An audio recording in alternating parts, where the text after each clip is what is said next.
back. It is week 19 on Out on That Line. I'm Geoff with my co-host Alex. Alex, how you doing this week? Hey 19, that's one of my favorite Steely Dan songs, so I certainly could be doing worse. Maybe I'll listen to that one someday. There you go. This week we got a pretty exciting episode. We did have somebody reach out with their own personal band. We'll get to that in a second. We do have another project from a friend of the pod, and we have the Phoebe Bridgers album Punisher that was released last year that we're finally getting to. So to start out, I think we'll start with the fan that reached out. It's actually the drummer from the Jesse Taylor band. He has another band on the side named Fall From Sanity. And he is the lead guitarist, I believe named Matt Sicard, right? Is that the... I believe so. Yep. Yes. If that's incorrect, we'll fix it on the next episode. Yeah. So he reached out on Instagram, and just let us know that they actually just did an album and they recorded it all remotely, which sounds pretty difficult to do. I mean, we do this podcast remotely, but that's just two guys talking, on a video chat and then recording it. To do an entire album separately, that's got to be pretty difficult to do. So kudos to them for that. So I listened through and it's definitely some just good hard rock kind of music. Kind of reminded me of the 3 Days Grace kind of era. I know they're still making music, but definitely that just kind of heavy vocals, heavy guitar, pretty good drumming. It was really, it was a decent little album to listen to. So certainly I think people should go check that out. I don't know. What did you think? Yeah, like you said, we were talking a little bit before, and I kind of got that nu metal, Breaking Benjamin kind of vibe from it. I don't know. Are we at this point allowed to call that kind of stuff throwback? Like the passage of time has me so snowed. So it's something that came out in like the early 2000s. Like it's hard to envision that if something came out in 2001, it's 20 years old now. That blows my mind consistently. Yep. Watching Dumb and Dumber on Christmas, I was like, oh my God, this movie is almost as old as I am. Yep. Christ. So weird nostalgia factor aside, yeah, it's definitely like quintessential nu metal. And yeah, if you are into that kind of thing, definitely check it out. Give a local act a chance. Yeah, and I will say specifically, the riff on the song Left a Note was really good. So, kudos, guys, in Fall From Sanity.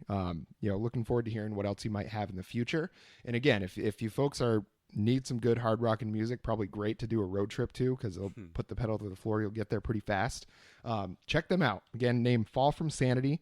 It's the drummer from Jesse Taylor band. So really kind of, definitely much different styles of music. So I think he's the primary songwriter, he said in the message.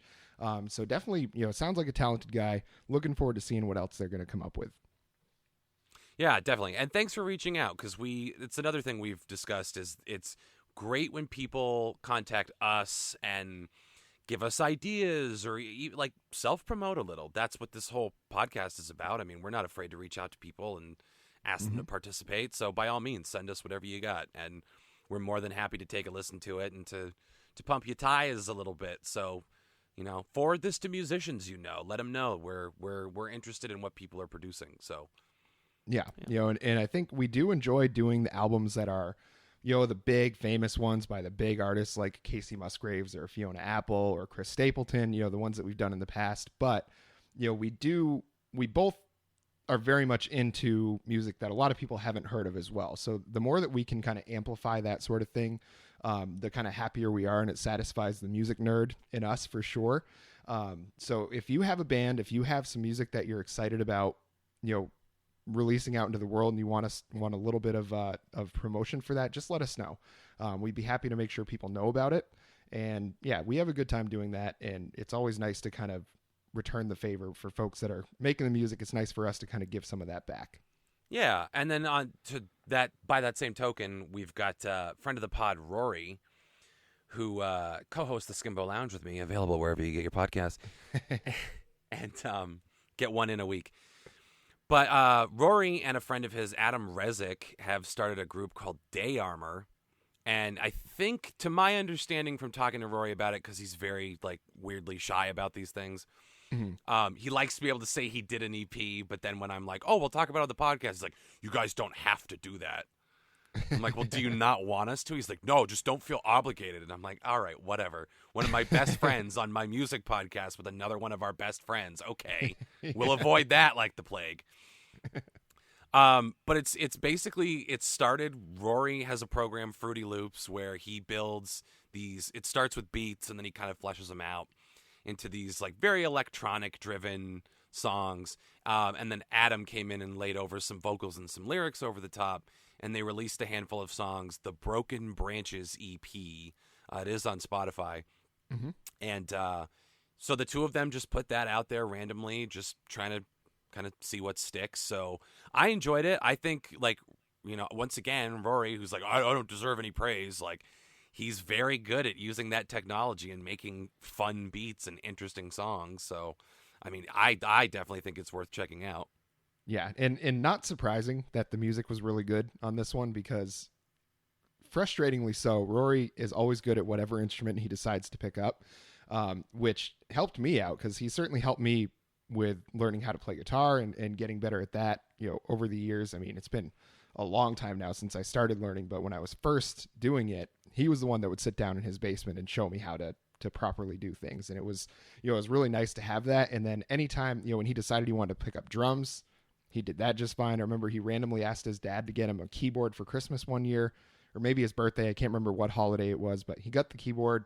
A couple weeks later, he was already playing full songs on it. I mean, it's just, guy is stupidly musically talented, you know, and just definitely go check this out, because, you know, he picked up Fruity Loops, and I remember hearing him mess around with it a lot, you know, and I'd hear a couple little finished songs here and there, but then to hear him come out with this EP and hear everything all kind of wrapped up in a nice little bow, it's just very exciting. You know, it's nice to see that he's really creating something like that. Yeah, Geoff, you had me at the guy is stupid, and that's what's so powerful about it. No, but like, I like to bust Rory's balls, so like nothing would have given me greater pleasure than if this sucked. So we could have done like a whole segment about what a piece of trash he is, but it's very good. So check out the Broken Branches EP by Day Armor, and Fall from Sanity by Fall from Sanity. Those are our local Smokies. And I would also like to pump up Phantom Airwave. My buddy Eric, who is he's kind of the jack of all trades of Laser Dad, the band I used to be in. Mm-hmm. He does the keyboard, he does the synth, he plays acoustic, he sings. Super talented guy. His other band is Phantom Airwave, and they wrote the song that I'm now, as I'm like trying to talk about it, completely spacing on, Echo Chamber, which is our new theme music. I just had to riff until I got it. Sorry, folks, I got a fucking COVID vaccine and I am loopy. But yeah, so Phantom Airwave wrote Echo Chamber, which is our new theme music, which fucking rocks. So again, another local group you guys should check out. They're on SoundCloud at the very least. I haven't been able to find anything on Spotify. I don't know if they've gotten that far. Pre-COVID, they did a lot of performing live. They were like always doing something. So it's a shame that they're not able to do that right now. So if you can, seek them out, seek out Phantom Airwave, and see what they're trying to do while we get through this. Yeah, and that song Echo Chamber, I mean, you sent me that and you were like, just check it out, see if there's something we want to use for the theme song. And I mean, there's so many different parts to this song. They're all great. But the part that we decided to use, you know, I was excited about because, as I've mentioned probably dozens of times on the podcast already, huge fan of Coheed and Cambria, who are a prog rock band, and they're known for their kind of intricate guitar parts and kind of off-kilter sort of time signatures, but everything always works.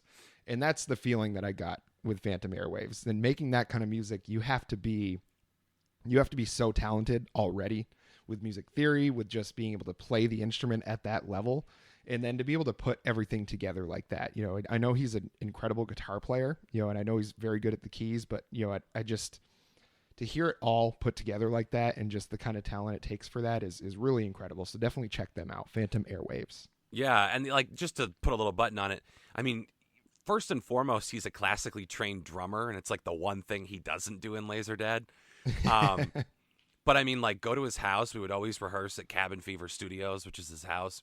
I mean, the guy builds his own amps and builds his own fucking guitars. So trust me when I say that the quality of music matches what you would expect for a like genius level music polymath like that to be producing. Yeah, and he might be a classically trained drummer, But the drummer in Laserdad, Tanner Acebo, is a classically trained asshole. So, that's why Eric's not drumming and Tanner is instead. He's got, I think the captain's hat fits better on Tanner, and he drinks too much beer, so they have to put him in the back. Yeah, it just makes sense. Yeah, absolutely. Yeah. All right. So what do you say we get to the main event? Phoebe Bridgers' Punisher. Let's do it. Now, you've been listening to this one for a while, right? Well, friend of the pod, Jesse Taylor, sent me A Stranger in the Alps, which was the 2017 debut album from Phoebe Bridgers, and the song Motion Sickness. Mm-hmm. Just the line, I have emotional motion sickness, somebody roll the window down. Like, that's kind of when I got sold. I was like, it's so innocuous, but at the same time, there's like, I interpret so much genius from it. And that's kind of what's beautiful about her music is she doesn't take herself too seriously. She admits, she's like, I'm not doing anything revolutionary. What I've figured out how to do is take all of my influences and all the things that I love and articulate them. And that's basically it. I don't think I'm doing something world-changing or special. So she's not down on herself or self-deprecating, but she also realizes, like, hey, I really am just trying to, like, follow my passions and my intuition and my inspiration. Mm-hmm. And wherever that takes me, that takes me. And that's what draws me to her music is it's not, again, 1975 levels of pretension where it's like what we're doing is going to change the world. She's like, what I'm doing is giving you a soundtrack to walk around your boarded up city to. And that, I think, is completely fine and completely admirable. Yeah, and I will admit some major apprehension with doing this album because of the connection with the 1975. I think she was on one or two songs. I think so. The notes from a whatever bullshit they called that album. And if you listen to that podcast, and I do recommend that you go back and listen to that episode so you can hear what we had to say about the 1975, and you would understand why I was pretty hesitant about coming into this album. I knew we had to do it because it was one of the biggest albums of 2020. It definitely was one of the surprise releases. Not a surprise that it was released, but a surprise at how big it became. And she had done things with Conor Oberst from Bright Eyes. Better Oblivion Community Center is the name of that act. Yeah, and I think that's pretty good too. I've only heard a couple songs from that, but it's pretty good. And I do like a lot of what Conor Oberst has done. I definitely like Monsters of Folk that he was part of. Not a huge fan of Bright Eyes, but his solo stuff was okay. So I know he's just very talented. And the fact that, she kind of had his blessing as far as musicians go, that gave me a little more confidence going into this versus the association she had with 1975, who hopefully don't create anything else. It would be the best for the world if they didn't. But this album was very, very good. It starts out with a song called DVD Menu, which is just an instrumental. Now, I love when bands do an instrumental or at least some kind of weird, not a classic song as their intro to the album. Again, Coheed and Cambria does that every time. Meatloaf does that. DMX did that. Ludacris does that. So many artists do it, and it helps set the tone for the album. Instead of just kind of jumping right in, where you're just immediately listening to a song and you don't have a chance to kind of adjust yourself into the music. It's so nice when they have a nice instrumental start to the album, or at least something that's not a structured regular song. It helps me get into the mood for it. It helps me understand kind of what the mood is going to be for the album.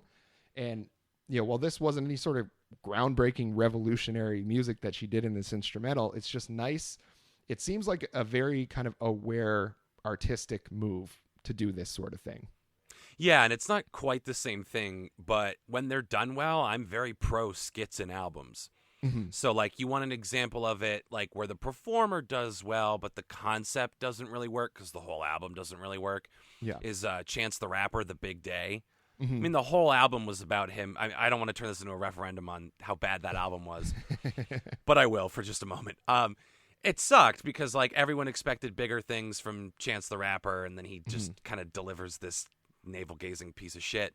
And there are skits in it that are supposed to be, like, his uncles and stuff like that, kind of behind the scenes and catering. And I think, like, when they're done well, Dr. Dre, which, that whole fucking thing, prayers up for Dr. Dre. Yeah. he does skits, and they're like funny, they're interesting, they move the story along. And I think that when you have like table setting intro tracks like this, they work really well. I think something like the Central Scrutinizer in Joe's Garage, Mm-hmm. to open that up, another Frank Zappa album, I got him in once again. It's exactly what you said. It's like a good cushion between reality and the world you're journeying into. So like, Mm-hmm. DVD menu is literally like the ambient noise on a DVD player, but for some reason, it just kind of gives you that 30 to 60 seconds to just get ready to kind of shift gears. Yeah. And I think the name of it being DVD menu and being kind of that transition between when you're just sitting down and then before you start the movie, it's that loop of music or the little animation that they always have. It's a clever way of naming that, and I think that speaks to kind of how clever she can be when she writes her lyrics as well. So the first actual real structured song on here is called Garden Song. And immediately I kind of get the sense that the way that she writes lyrics is almost kind of, it's like she's in a dream, or like it's a home movie where, or a home movie in a dream, where it's like these real life kind of snippets of things that she's experienced that she's just kind of putting together. And they might not have anything to do with each other as, moments themselves, but the emotions of those moments do. And so when she puts them together, that's kind of where they link. And that's kind of the sense that I got with this first song. And I think the way that she does it is none of it's hard to unpack. None of it's hard to really understand what she's going for, but it's all very cleverly done with the words that she uses. She doesn't use anything that you would consider too obvious. It's just a very nice experience to listen to, whether you're diving in, reading the lyrics like we do to be able to really talk about these, or if you're listening to this one just in your car, around your house, just on a speaker or something like that. It's good either way. Yeah, and the thing with Garden Song and then the last song on the album is they do have this kind of stream of consciousness quality to them, in terms of the lyrics, but the way that they're married to the music is what creates that emotion. So if I say like a paper plate blowing in the wind, it may not necessarily, like, you might get an image of that, but it may not necessarily evoke a strong emotion until I put all of that instrumentation behind it, particularly on the last song on the album. I know the end. I mean, like, not to jump all the way to the end, but like, just this is such a like weird hardo thing to say, but I have like tried very hard in my adult life to train myself not to cry. Yeah. And just to like, because, you're young and it's the men don't cry thing and all that. And then it's like, well, I like suffer from depression and shit, and I don't want to, be a victim of that. So I'm just going to gut it out. Right. Yeah. But there are these like moments, particularly in music, that just kind of break your walls down.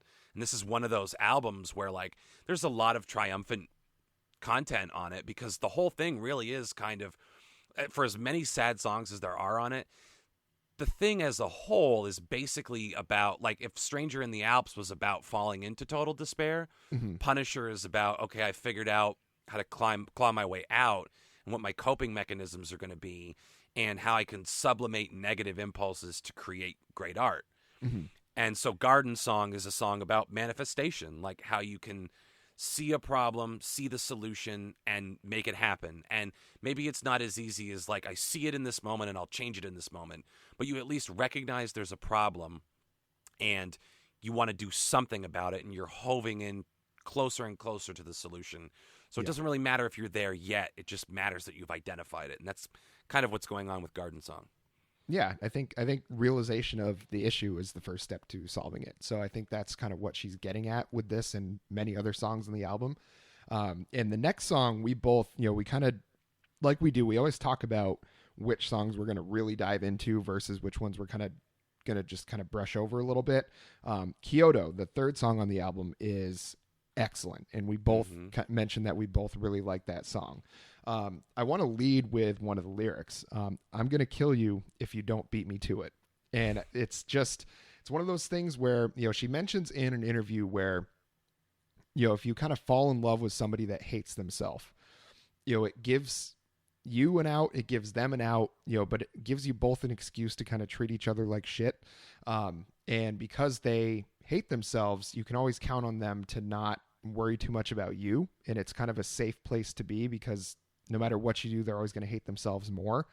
And the way she put that is just such kind of a clever way of like, I'm going to kill you if you don't beat me to it. And it's a very depressing lyric, because obviously she's talking about somebody having suicidal thoughts or just really destructive tendencies that might end up being, the end of them. But again, it's one of those things where there'd be a much easier, simpler way to say that, but she chose something that's still easy to understand, but has a lot more emotional impact with the way she delivered it.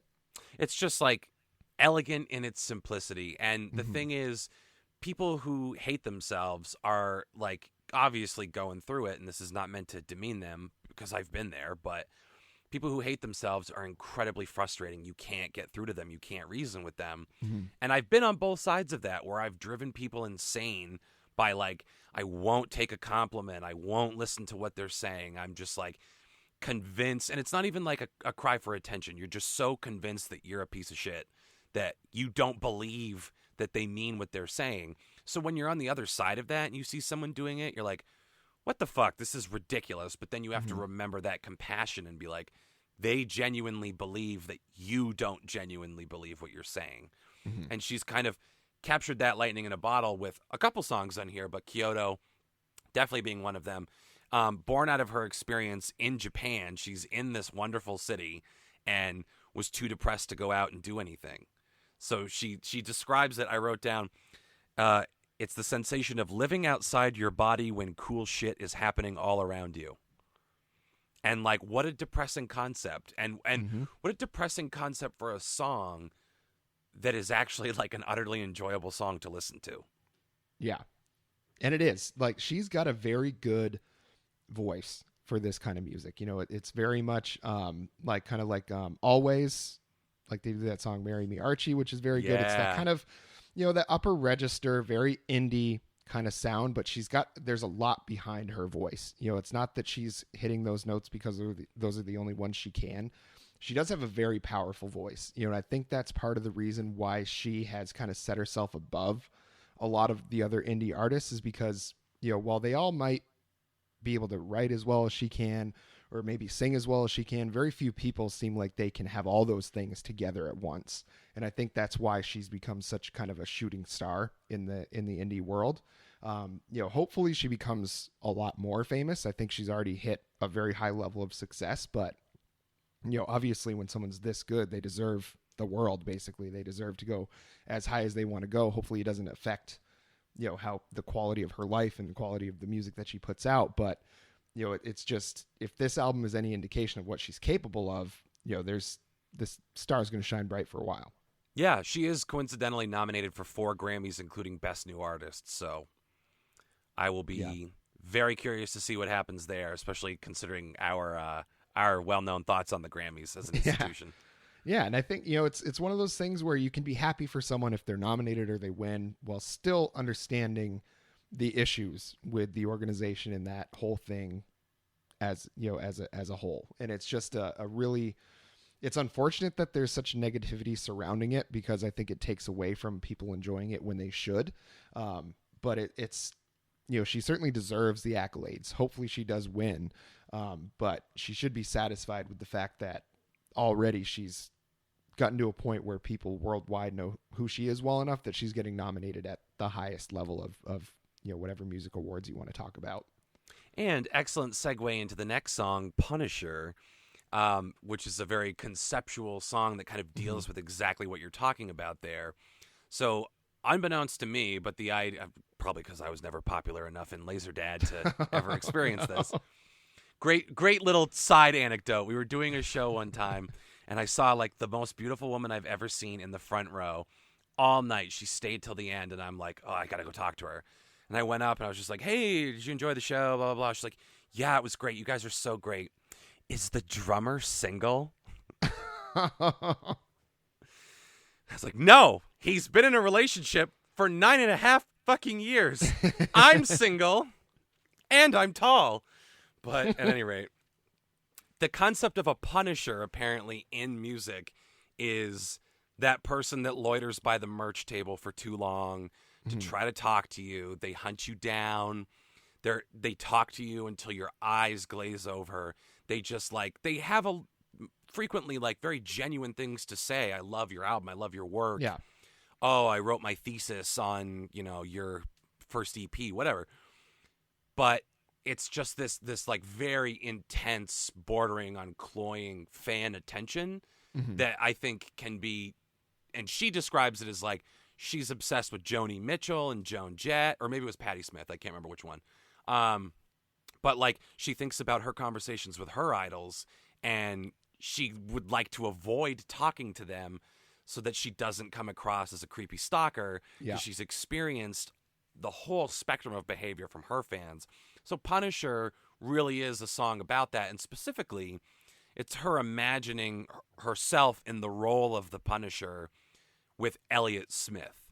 So there are a lot of references to the neighborhood he lived in Los Angeles and Silver Lake, and the house where he died, and she basically imagines this conversation with Elliott Smith talking about like, I feel like I know you, but I don't know you through your music. So it's got this like kind of meta quality where someone could theoretically feel this exact same way about her, and she's just kind of vibing on one of her idols, and never outright says that it's him, but has gone on to elucidate. And if you know a little bit about Elliott Smith and you read some of the references in the lyrics, suddenly it clicks and you're like, okay, I gotcha. So I like it. It's just like a very, it was an interesting choice to name the whole album after it too, after that track, especially because I'm not sure it's done that well. I don't even know if it's been released as a single. If it has, it didn't catch on the way that like Kyoto and Garden Song did. Yeah, I think Kyoto, Garden Song, and was it ICU? I think were the three that were released as singles. This was not one of them. Yeah, I don't think so. Yeah. And it's definitely I really like this song, and I like that the idea of, whenever you kind of unpack a normal interaction, when you think of any conversation you ever have with somebody, that conversation to you is far different than it is to them, no matter what. I mean, maybe there's a chance that you both get the exact same things out of it, but think about if you're working for somebody and they're your boss and you have a conversation with your boss. They're talking to you as their employee. You're talking to them, when they're your boss. And you're talking to like if I talk to my in-laws, I'm talking to them, they're my in-laws. They're talking to me as, their son-in-law. It's a totally different perspective depending on which side of the conversation you're on. And I think, the way she looks at it is, kind of artist to fan, but you could look at that no matter what conversation it is, and I think it's just a matter of kind of, she's I think she's only like 26 years old or something like that. I mean, she's still like fairly young. And the fact that you can have that kind of perspective, that kind of like worldview where you are able to take a step back and really kind of look at the way things are.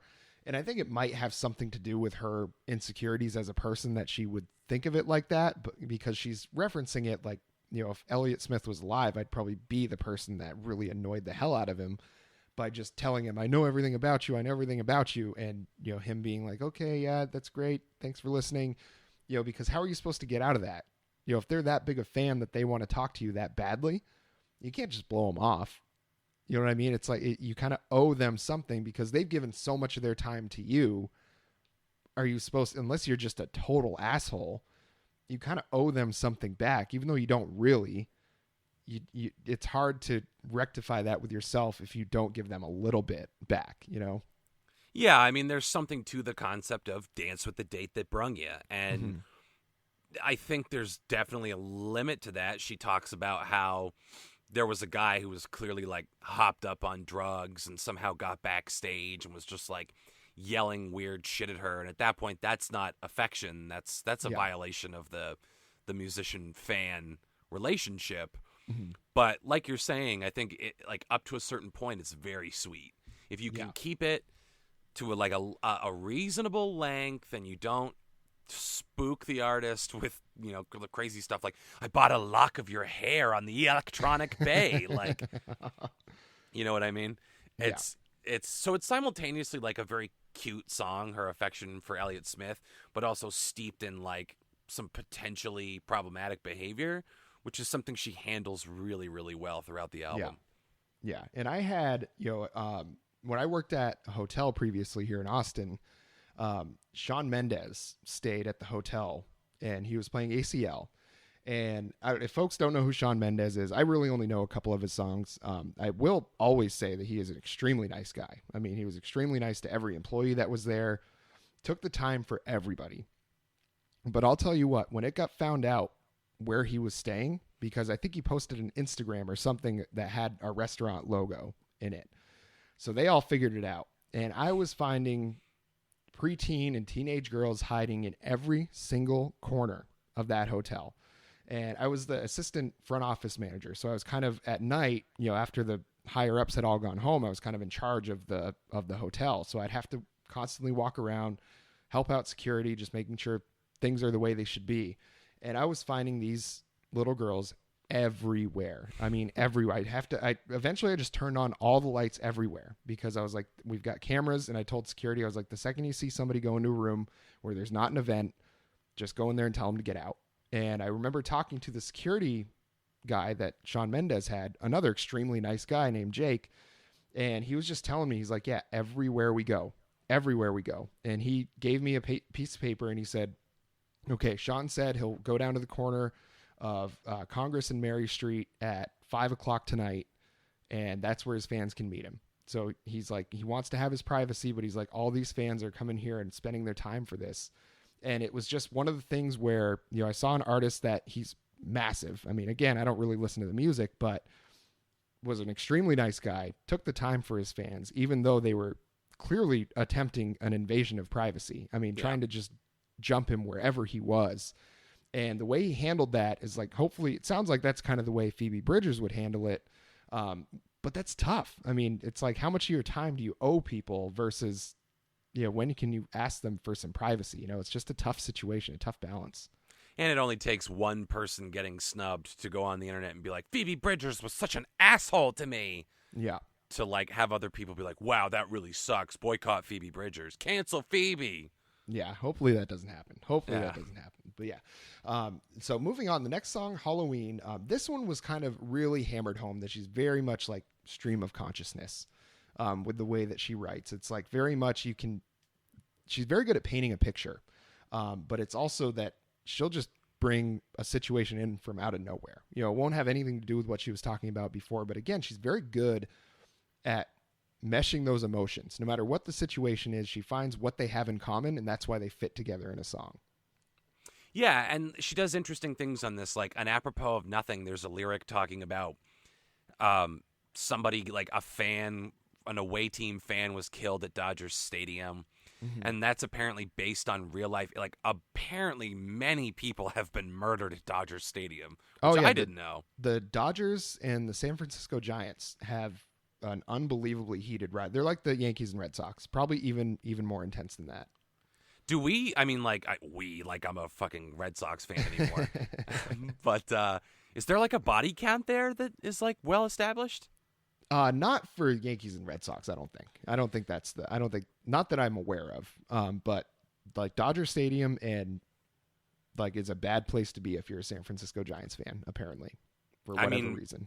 Must be. And that little weird trivia became something that Phoebe Bridgers just kind of got obsessed with, and she couldn't crack one of the verses on this song. And I think it was Conor Oberst was like, you're always talking about people getting murdered at Dodger Stadium. Why don't you write a song about that? Yep. And she was like, yeah, fuck it. And she just put it in as a line. But again, the song is Halloween, and the larger, like, it's a spooky lyric that serves to support the larger idea of the song, which is this crumbling relationship. Mm-hmm. I mean, there are lyrics that allude to, it's easy for, you're telling me the truth, but it's only because you're wearing a mask and you're drunk. So she's basically using spookiness and Halloween as this motif to talk about the scariest thing of all is being in a relationship that's lived past its prime.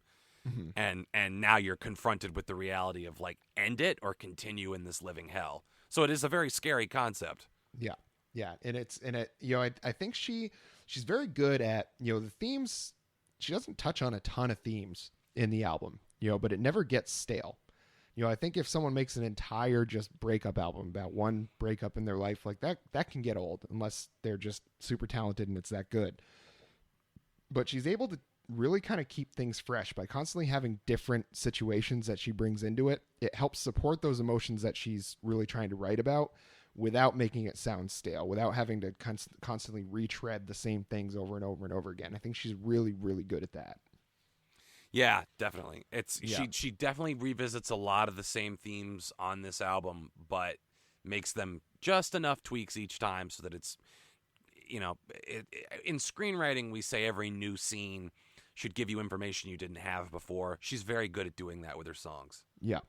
Yeah. And the next song is my favorite one on the album, Chinese Satellite. So this one is just, I don't care what kind of music you like. I don't care what you've been into before, whether you've ever listened to Phoebe Bridgers before. Absolutely recommend. If you don't listen to the whole album, at least listen to this song.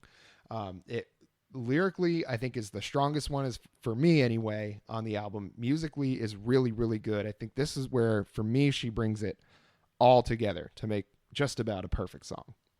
Yeah, and a lot of the songs at this point, up to this point in the album, and in the album in general, are very slow, very contemplative, very low key. She's not going to pull a Courtney Barnett or a Caroline Rose and necessarily go full rage attack. So even when she's upset, there's kind of a more restrained quality, especially to her voice and to the music. But on this one, she just cuts totally loose. And I think that musically, that chaotic element serves to reinforce the themes that the lyrics are conveying, which is this idea of not having faith, whether you ever had it or whether you didn't ever have it. And I was raised by an extremely conservative Christian dad who is a true believer to this day. And through my walk through life, I've broken off with Christianity. So it's an interesting perspective to have had that be such a part of your life for so long. And the older you get and the more you realize the reality of the world, I can't say with certainty that there's no God, but I can say with certainty that the nature of my faith is completely different, because I have no idea. And I guess I take a page from Iris Dement and I'll just let the mystery be. But it's genuinely concerning and depressing for a lot of people to either lose their faith or to not have it and to be craving. You have a hole that you need to fill. People talk about the God-shaped hole. So some people are looking for something, and maybe in those moments they turn to religion. But Phoebe Bridgers is talking about she has no faith, but she has that same desperation that we all fall into at different times in our lives. So she mentions trying to wish upon a star, but it's a Chinese satellite. And it's just this horribly depressing, ironic, you can't help but smile talking about it, because it's the saddest fucking thing ever. Someone that needs something magical in their life, but it's making them realize, oh, there is no magic. This is all it is. I'm not special. What you see is what you get. Science is the only thing we can rely on. The Chinese satellite is what I wished on when I was looking for a miracle. So it's a horribly sad song, but at the same time, once again, what she does so well, it's absolutely beautiful.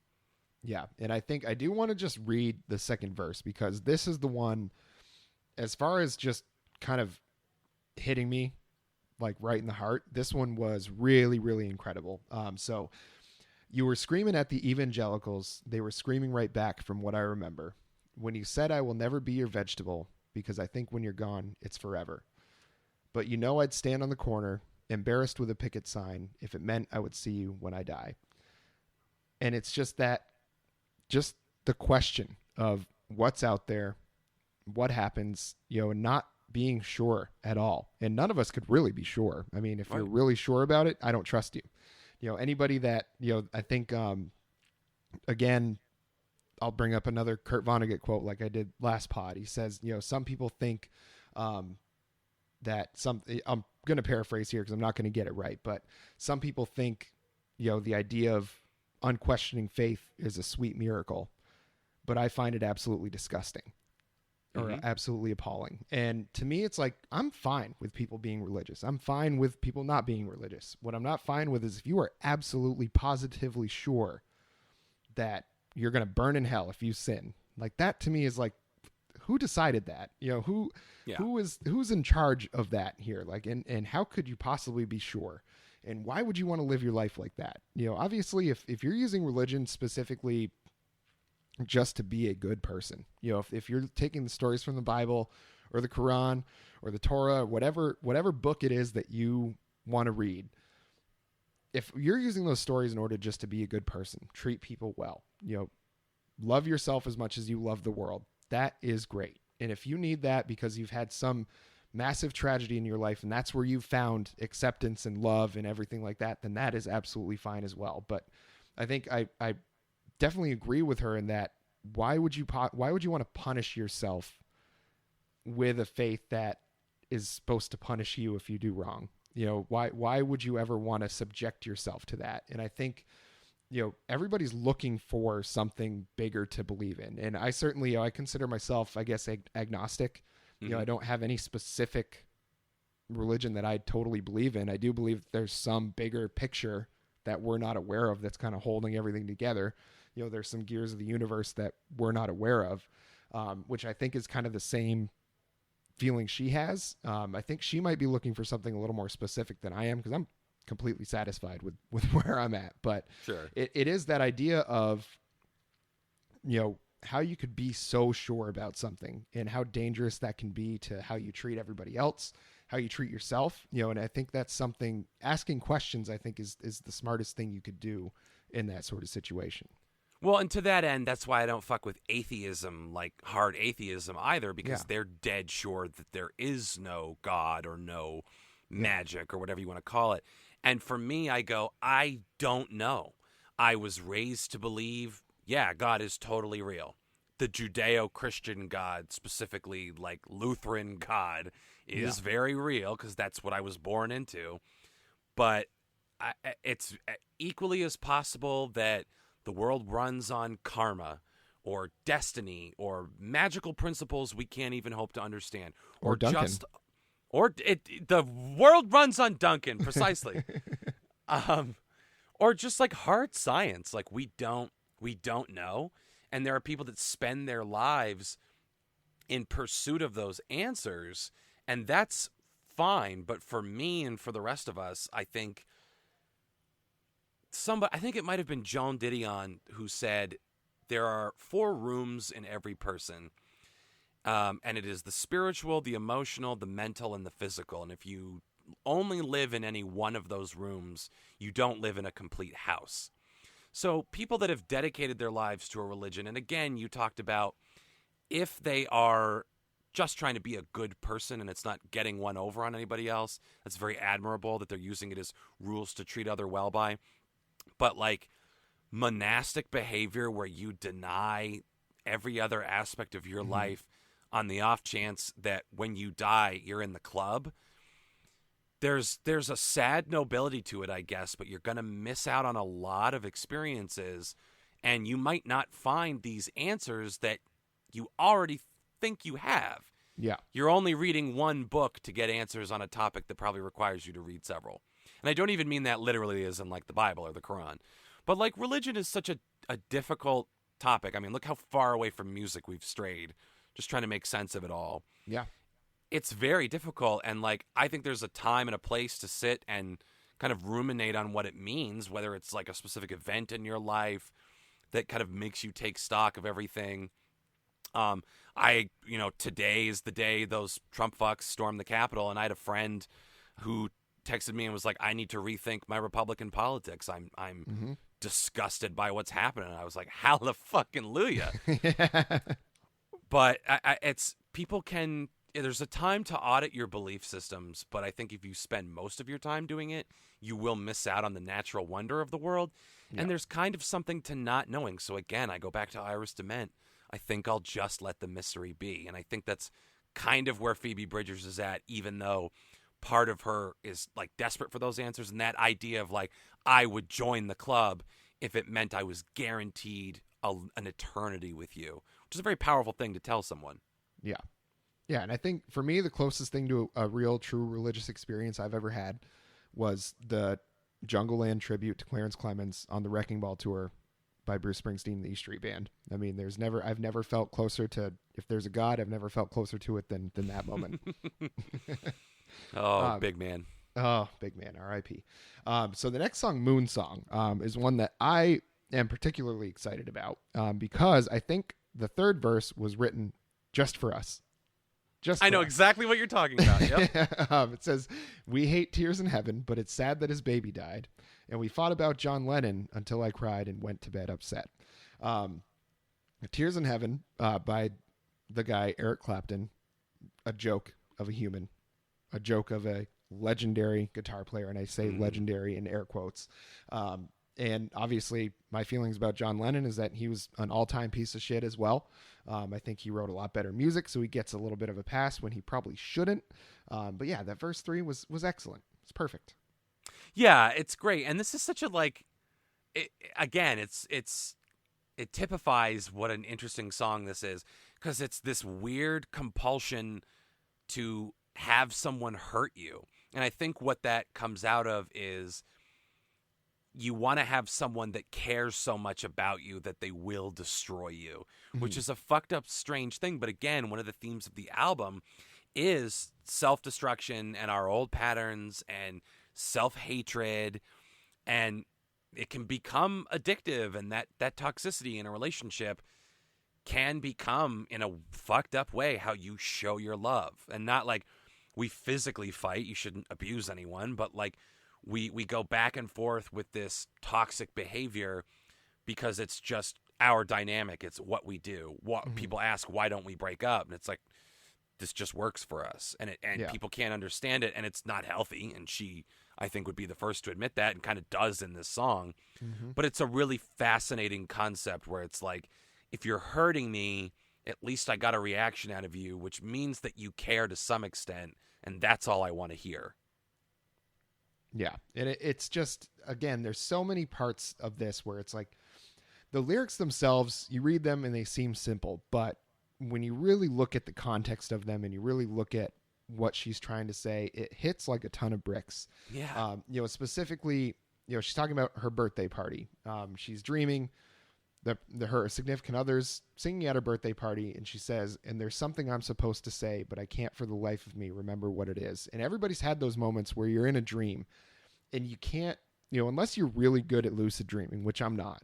I'm very well aware of myself in a dream, but I can't possibly control what I'm doing. Sometimes I can to a certain extent, but say I'm trying to fight somebody in my dream, I do nothing but throw pillows, basically. Or, if you're in an argument, you can't say a word, you can't come up with anything to say, and for whatever psychological reasons might be going on behind that, I think is kind of what she's getting at, where it's like she knows there's some feelings that she needs to express. There's some things that they have to address, but she can't do it because that would mean breaking those walls down. That would mean exposing herself more than she wants to, emotionally. And I think it's such a good way that she puts these things together, and such a good way that she presents it, that no matter what, I feel like I could listen to this album 6 more times and still find new ways that she did something that I didn't notice before.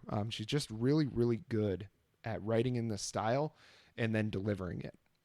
Yeah, I mean, clever girl. She's between turn of phrase and what she can do musically, it's all there. And I don't necessarily want to move off this song if you have more to say, but I do think it's thematically very linked to Savior Complex, which is the next song, which is one that I had starred. So I think we had back-to-back songs that I think can be discussed together. Yeah. Because they share that theme of being in a relationship with someone who hates themselves, and how are you supposed to navigate being in a relationship with someone who has a propensity to hurt you and is kind of trying to goad you into hurting them back. And again, I guess this is just the podcast where I air all my personal shit. But I've been in that relationship where it's like, you guys should just fucking break up. Yep. You drive each other fucking nuts. But on the one hand, it's admitting defeat. So I guess in that way, very Trumpian of people like us to be like, no, we'll never give up. Well, I don't want to be a loser. But I've been in that situation where it's like, this sucks. This is horrible, but being alone would suck more, wouldn't it? And I mean, no, it wouldn't. It would suck, but it wouldn't suck more. And it's a difficult thing to pull yourself out of. It's an incredibly difficult mindset to extricate yourself from, especially when the other person feels the same way, because if they have the power to go, fuck this, I'm going to walk, see ya, have a nice life, then you're forced to confront some things. But if you're just met with that same toxic behavior that you exhibit, if you get what you give in that situation, it's Ouroboros. You can't, snake eats its tail. You will never get out of that cycle. Yeah. And I think, everybody can relate to the fact that, everybody wants to have their feelings validated, and I think what people don't really think about, if you think about that a little deeper, if you hate yourself, if you have really negative feelings about yourself and your significant other is fulfilling, is confirming those feelings about you, like if you have a problem with how emotional you get about things and your partner all of a sudden tells you, why are you such a drama queen about this, that's validating that thing about yourself. So you may hate to hear it, but it's satisfying an itch that you had. It's scratching an itch that you had inside, whether it's good or bad, whatever feeling it is. Humans just have this innate sense that they want that to be validated. And I think that's what she gets at in so many places on this album. And specifically here, she says, all the skeletons you hide, show me yours and I'll show you mine. It's like, we're just going to be the worst for each other. But, if we're alone, all I can do is do these things to myself. I don't have anywhere else to blame. If these things are happening to me, I don't have someone else to blame it on if you're not around. And I think that's something that's, very difficult to get out of, and so I think everybody's had those relationships, whether they're romantic or just regular friendships. Everybody's had those kind of negative, toxic relationships that go on far past their expiration date, because it's hard for us to pull ourselves out, get perspective on the situation and see how negative it is, instead of just continuing to feed that beast. And it's tough to do, but she does such a good job at really being relatable while still being very personal with her lyrics. Yeah, and it's just very affirming to see someone who has gone through it and doesn't really have an answer. Like, I appreciate that it's not prescriptive. I mean, so many people on like YouTube and stuff like that will be like, this is what worked for me, and they write self-help books, and it's like they're all either saying the same thing and it's very obvious unattainable shit, or they're all saying completely different contradictory things, and it's like, well, then who do you believe? At that point, you're conditioned to pick the path of least resistance. So you're going to take the advice from the person who's saying what you want to hear. So I love that she just relays an experience, but doesn't say, and you fix it by doing this. She's just saying, like, hey, I go through this too. Yeah. We all got problems. Here's mine. Yeah. And moving through, we have the song I See You. So the letters like the wing at the hospital, I see you, but also I see you like I'm looking at you. I think she thought it was kind of a joke that she did that she named the song that. And I think that's part of her appeal, is that she really doesn't take herself very seriously. Like, if she thinks something's funny, like naming the intro song DVD Menu, because it's just that transition between when you're not listening to the album, until you get into the real actual structured songs that she does on it. I think it's one of the more appealing things about her, because it adds a little bit of levity to what is otherwise some very, very heavy subject matter throughout the whole album. I really like the verses in this one. I like the way that she structures them, because you read them and it's not like iambic pentameter. It's not like a standard structure if you look at this, but the way she can kind of wrap the words around the way that's necessary for it to fit on the beat is really pretty admirable. And I think on this song, she kind of does that the best. Yeah, definitely. And there's some great moments in this one. Like, she talks about, I hate your mom. I hate when she opens her mouth. I guess that's based on like an ex of hers whose mom was like a wicked Trumper, and they were grocery shopping and they just like got into a knockdown drag out about Trump. Mm-hmm. And like, that's a very frustrating thing as well. Like, when you love someone, you kind of have to love all the things that come with them, and that can include family, and they may not share your values. And she's just very candid about a lot of songs about relationships will either just be like, you hurt me so bad, or you treat me so good. And songs, much like films are supposed to do away with the mundane. So like in a movie, you don't have a shootout and then like a scene where they go get Burger King and bandage their wounds. You know what I mean? So these little movies are life with the boring bits cut out. And it's the same thing in music, but she's not afraid to take like a seemingly innocuous moment and to elevate it and to create a point out of it. So I think this is a one of those songs where she does a really good job of just kind of exploring those little moments in between the big moments. Yeah, and I think part of it's about the fact that she dated her drummer for a while. Yep. So we got a real Fleetwood Mac situation going on here. Yes. So that's really the last one that we wanted to kind of really dig into. But, you know, she does Graceland 2 is the next song. And all of a sudden I kind of got this moment where I was like, she really reminds me of Mitski. Yeah, actually. And if people aren't aware of Mitski, absolutely go listen to Mitski. I think Be the Cowboy is the album that I really, really like a lot. You've probably heard the song Nobody by Mitski. It just says nobody, nobody over and over and over and over again in the song. But she's a very, very talented artist in her own right. And so the fact that I'm comparing Phoebe Bridgers to Mitski, I think is a huge compliment to Phoebe Bridgers. I don't know if she would think the same thing. But the way that she's so good lyrically and the kind of oddball lyrics, the kind of off the wall moments that she puts into song, but you know exactly emotionally what she's going for, is perfect. And I think that's what she does on Graceland 2. And it's more of a country song for sure.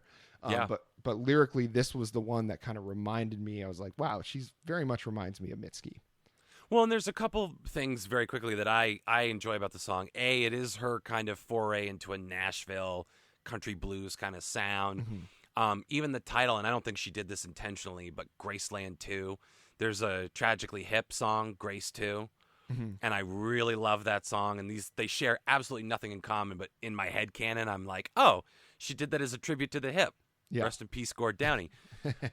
And then, like, what I love about the song is that it's half of it is her recounting the time she did Molly with her friends. She's talking about, like, we were biting our cheeks to, like, keep ourselves grounded. We were eating saltines. And, mm-hmm. like, all these indications that if you've ever done Molly, and I'm not saying I have it, I'm not saying that I haven't, but you might recognize some of these behaviors if you're an amateur anthropologist. And so I've heard. So I'm given to understand. Yeah, someone told me once. And so it like is ostensibly about this Molly trip, but it's also very hard to have a bad time on Molly. But if you're depressed enough, you can make it happen. Oh yeah. So then like the song takes this introspective trip that is essentially asking the question, will I ever enjoy a sunset the same way that other people do? And I've been there a million times where I'm like, am I like a fundamentally broken person? Or will I figure this out at some point? Or am I just in a hole right now? Like, what is the nature of this? But how do you know how another person enjoys a sunset? You know, that's exactly. That's a whole nother level. And she kind of talks about that here, where it's like, I have these innate fears, but like, I don't know how rational any of them are. I just know I'm feeling them. Yep. Yeah, she's very good at just, I feel like that's the thing where I feel like she figures a lot of things out for herself, but mm-hmm. she's also not afraid to just ask a question that she doesn't necessarily expect an answer to. I feel like getting it out is dealing with it enough for her, which I think is pretty admirable. Yep. No, I agree. And the last song on the album, I Know the End. Now, this is a hell of a closer for an album. Mm-hmm. This was a really, really great song. Yeah, and I think what I love about this is, again, like Garden Song, it's very much a stream of consciousness piece. Specifically, she's talking about driving north on the coast in California and things that she sees on her way there, just like random images that, again, like I said, the plastic bag blowing through the wind, it may not really mean anything or have any real significance, but the way she sings about it, she's letting you know how she felt seeing it. So it wasn't like, oh, the bag made me feel like shit, or the bag gave me an existential crisis. It just like was a visual that accompanied a feeling. Like I get that way all the time where like something stupid will stop me in my tracks and just like literally just stop me, and I'll be like, wait a minute. And then I have to run through like, what should I be doing right now? What did I forget? Why? And like, you try to figure out why you feel this way, and they'll tell you with anxiety, judging those thoughts and feelings is the worst thing you can do. You just have to like experience them and acknowledge them. And I think, once again, that's part of her process on this album. If Stranger in the Alps, the 2017 album, was about just wallowing in these feelings, Punisher is about, okay, what can I do about it? And this last song is kind of her throwing everything out there and being like, I haven't figured everything out. I know there's work to be done. I've made progress. I'm proud of it. But I still have a long way to go, and that's okay. Yeah. And it's definitely also just weird listening to this song today. And today being, we record on Wednesdays, and today is the day that if you've somehow been living under a rock and didn't know this was going on, all of the Trump sycophants and assholes decided they were going to storm the Capitol today and basically put a halt to the confirmation proceedings for Joe Biden becoming president, even though that's just a formality. So I don't know what they thought they were going to do, but I guess if you worship Donald Trump, you have no idea how government works. So, of course, they thought they were going to be able to change the world today. Someone lost their life today as part of that protest, and she was part of it. But, it's never, you never want to see that happen. But it's like listening to this song is just, it was very strange that today was the day that I really dug into the lyrics on this one. While all this was going on, it was just a very kind of surreal experience listening to this song today. Yeah, definitely. And I think part of it too, being one of these pandemic albums, and it came out, I can't remember if it was right after the death of George Floyd or the death of Breonna Taylor, but it was one of those two, I believe, where she decided to release the album early because it was the right time and the right context for it. And she said, she was like, things don't feel normal and they shouldn't go back to normal. Because if normal is on the say-so of a fucking spray-tanned reality TV star, we stormed the Capitol. The Confederate flag got the closest it ever got to the White House, I believe, was Fort Stevens. And today the Confederate battle flag was marched through the halls of Capitol Hill. Yeah.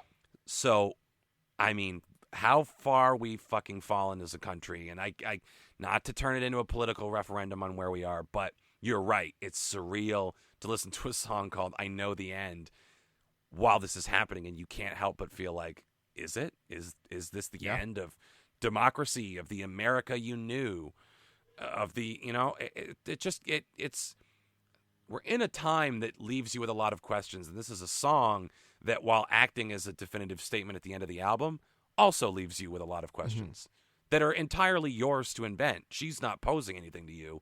It's just that one question, I know the end, just triggers that introspection.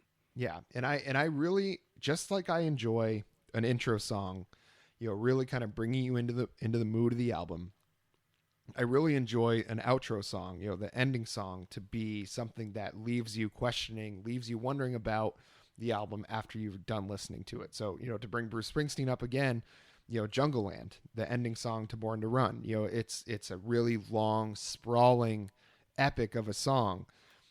But what it does is you've listened to this whole album about these people breaking their chains, breaking out of their town, breaking out of the things that are holding them back. And then you listen to Jungle Land and they're basically right back there. It kind of comes full circle. And I think this album does the same thing, where she's like, yes, I've addressed all these things. Yes, I've talked about all these emotions and how I know they're negatively affecting me, how I know they're not a good thing to indulge in, but yet it's very difficult to break out of that. And I think that's what when she's saying, I know the end, she's like, I know all these things. I know why these things are happening. I know how they're going to happen, but it doesn't change the fact that I don't know how to stop them. And I think that's, a very, I don't know about clever, but it is a great way to end an album that was so emotionally heavy. It wouldn't work if there was complete resolution. It wouldn't work if we got all the answers we were looking for on this one. I think the best thing she could have done is what she did with this song. And that's kind of leave you questioning and saying, well, what is the answer? What can we pull from this? What can I do in my own life to stop these problems in my own life? And it's tough to answer any of those questions. I think that's exactly what she was going for. And the fact that she delivered it so perfectly is exactly why this album blew up the way it did. Yeah, and it's what a fucked up but fascinating concept, which is like, the end of the story. The end. You just don't know how you get to that point. It's everything. Yeah. It's all the details fleshed in that you don't really have a grasp on. So it's an interesting ending to an album for a woman who is at war with herself, but it's interesting because she definitely wears these struggles on her sleeve.